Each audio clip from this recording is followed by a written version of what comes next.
Hi, my name is Gerhard Schwantner and welcome to Selling Power's Daily Report.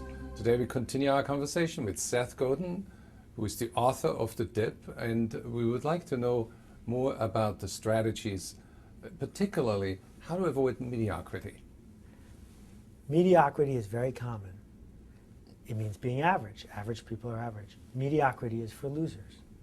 The reason mediocrity is for losers is given the choice of 5 places to eat lunch, are you going to pick the mediocre one?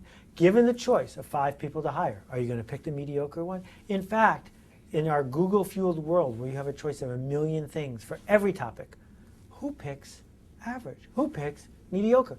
Nobody. So as a salesperson, you have a big problem because there's all this pressure on you to be average, all this pressure to have a bigger kit bag, selling more items, all this pressure to call on more and more people, offering them more and more, to fit in, to wear the same clothes as every other salesperson, to show up the same way as every other salesperson, make the same pitch, and be cheaper. And guess what? Nobody wins at cheaper except for maybe Walmart. That the big win is when you refuse to settle for average or mediocre, and you say, I'm going to give up 90% of what I could do. And here's an example. If I go to yahoo.com, there's 150 links on that one page. A couple years ago, if I went to google.com, there were 3. So Google lost all the opportunities to drive people to finance, to drive people to weather, to drive people to this, to drive people to that, and instead they did one thing.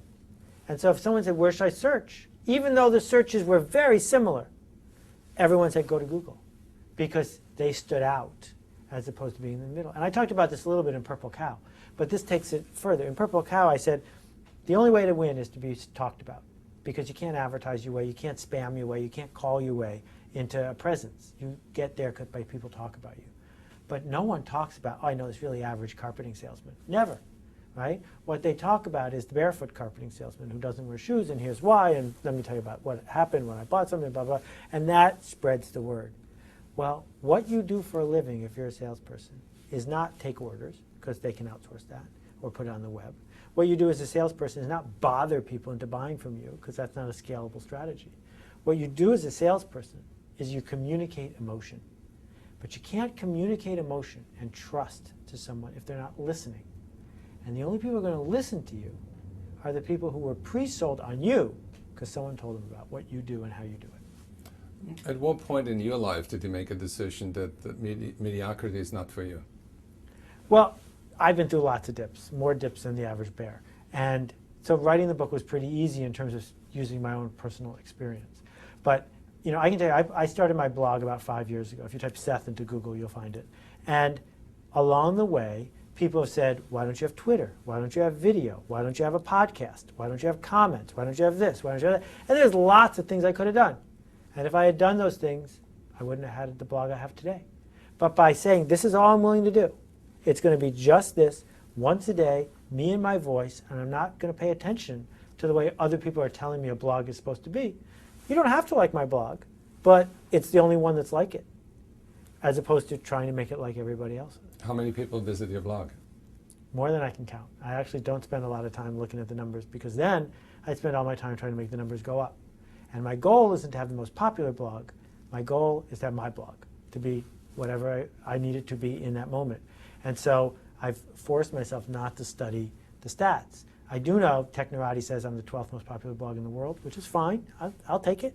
And it's growing. But what I'm really focused on is, what kind of email do I get? Do I get email from people who say, yeah, I look at your blog every once in a while? Or do I get email from people who say, I've been reading it for 6 weeks and look what I changed in my life. Thank you for inspiring me to do that. And that's what gets me out of bed to do it every day. So how do you go on that road of improvement when you're already successful like you are? There isn't just one dip, Gerhard. It's not like, let's get through that dip and we're done. Steve Jobs helped invent the personal computer, helped launch the graphical interface, helped launch the MP3 business, helped launch computer animation at Pixar. He's not done, right? The point is, just like skiing, the goal is not to get to the bottom of the hill. The goal is to have a bunch of good runs before the sun sets. And so what great salespeople do is not get through one dip and say, I'm done, I'm going to the beach. They look for the next dip, because that's all life is a series of dips. That's why we're here, to go through the dips. Well, thank you, Seth. We're going to continue our conversation with Seth Godin, and tomorrow he will tell us all about the neat things that he sees on the horizon, on how the internet is going to change us even more.